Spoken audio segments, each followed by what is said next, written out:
Hello students, let's read the question. The Bt toxin is not toxic to human beings because option A, the pro-Bt toxin activation requires temperature above human body temperature. Option B, the Bt toxin recognize only insect specific targets. Option C, the pro-Bt toxin activation required pH lower than that present in human stomach. Option D, conversion of pro-Bt toxin to toxin to BT toxin take place in highly alkaline conditions. तो यहाँ पर बात करते हैं, सबसे simple सा question है। देखिए इस क्वेश्चन में बीटी टॉक्सिन के बारे में हमें बताया गया है और बीटी टॉक्सिन जो है किस तरह का टॉक्सिन है, ये प्रोटॉक्सिन की फॉर्म में बनता है और कौन से बैक्टीरिया में इसका जीन प्रेजेंट होता है, बैसिलस थुरिनजिसिस में। और ये जब एक्टिवेटेड फॉर्म में बनता है तो ये टॉक्सिक फॉर्म जब बनती है इसकी, तो कब बनती है ये toxic form? Toxic form activated form में एंड प्रोटॉक्सिन जो है इनएक्टिवेटेड फॉर्म में। तो यहाँ पर जो है कब ऐसा कन्वर्जन कब होगा? जब एल्कलाइन पीएच से ट्रीटमेंट करवाया जाता है। और एल्कलाइन पीएच जो है वो कहीं भी ह्यूमन जो है, ह्यूमन की गट में एल्कलाइन पीएच अवेलेबल नहीं होती है। ह्यूमन की गट का जो पीएच है, ह्यूमन का जो गट का पीएच है वो एसिडिक ही रहता है। बेसिक पीएच जनरली अवेलेबल नहीं हो पाता है। जो गैस्ट्रो इंटेस्टाइनल ट्रैक्ट है वहां पर मोस्टली पीएच एसिडिक है।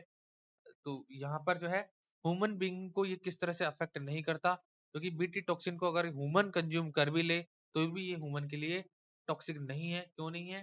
क्योंकि यहाँ पर कैसा है, यहाँ पर जो है बीटी टॉक्सिन प्रोटॉक्सिन है और ये एक्टिव कब होगा? जब एल्कलाइन पीएच के कांटेक्ट में है। और ये एल्कलाइन पीएच जो है वो ह्यूमन में अवेलेबल नहीं हो पाती है, इसलिए ये ह्यूमंस को अफेक्ट नहीं करता। ऑप्शंस की बात करें तो फर्स्ट ऑप्शन में कहा गया कि इसको स्पेसिफिक टेम्परेचर रिक्वायर्ड होता है। तो ऐसा कुछ नहीं है कि ह्यूमन बॉडी के टेम्परेचर से ज्यादा टेम्परेचर इसको रिक्वायर होता हो। तो ये इनकरेक्ट ऑप्शन है। ऑप्शन बी की बात करें तो ये इंसेक्ट स्पेसिफिक टारगेट रिकॉग्नाइज करता है, ऐसा भी कुछ नहीं है। ऐसे कोई टारगेट्स अवेलेबल नहीं है जिन पर ये अटैक करता हो और जिनको ये टारगेट करके ये प्रोटीन टॉक्सिन के फॉर्म में कन्वर्ट होती हो।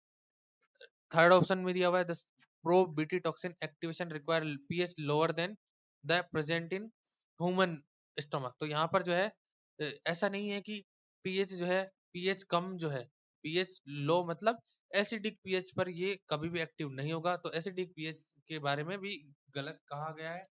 ऑप्शन डी की बात करें तो conversion of BT pro BT toxin to BT toxin take place in highly alkaline condition. तो ये बिल्कुल सही स्टेटमेंट है, क्योंकि हाईली अल्कलाइन कंडीशन में बीटी टॉक्सिन प्रो टॉक्सिन जो है वो एक्टिवेटेड टॉक्सिन में कन्वर्ट हो जाता है और इस तरह से इंसेक्ट की गट की एपिथेलियल सेल्स होती है, ये टॉक्सिक प्रोडक्ट जो है, टॉक्सिन जो है, ये इंसेक्ट की गट में जो है वहां पर एपिथेलियल सेल प्रेजेंट होती है। उन एपिथेलियल सेल्स को क्या करता है? एपिथेलियल सेल्स में सबसे पहले ये पोर जनरेट करता है, क्योंकि ये प्रोटीन ट्रांसपोर्टर बनाती है। इसके बाद उन पोर्स में होकर वाटर जो है फिलअप हो जाता है गट की सेल्स में। पोर बनाने के बाद स्वेलिंग होती है वाटर के फिलअप होने की वजह से। और स्वेलिंग के बाद जो है सेल्स की क्या हो जाती है? डेथ हो जाती है, क्योंकि सेल क्या होने लगती है? सेल्स का लाइसिस होने लगता है और लाइसिस होने की वजह से सेल की डेथ हो जाती है। तो इस तरह राइट क्वेश्चन, इस क्वेश्चन का राइट आंसर जो है बीटी टॉक्सिन ह्यूमन को क्यों नहीं अफेक्ट करती, क्योंकि ह्यूमन में एल्कलाइन कंडीशन अवेलेबल नहीं है और बीटी टॉक्सिन को एल्कलाइन कंडीशन चाहिए टॉक्सिन में कन्वर्ट होने के लिए। तो राइट आंसर इस क्वेश्चन का होगा option D. Thank you, all the best.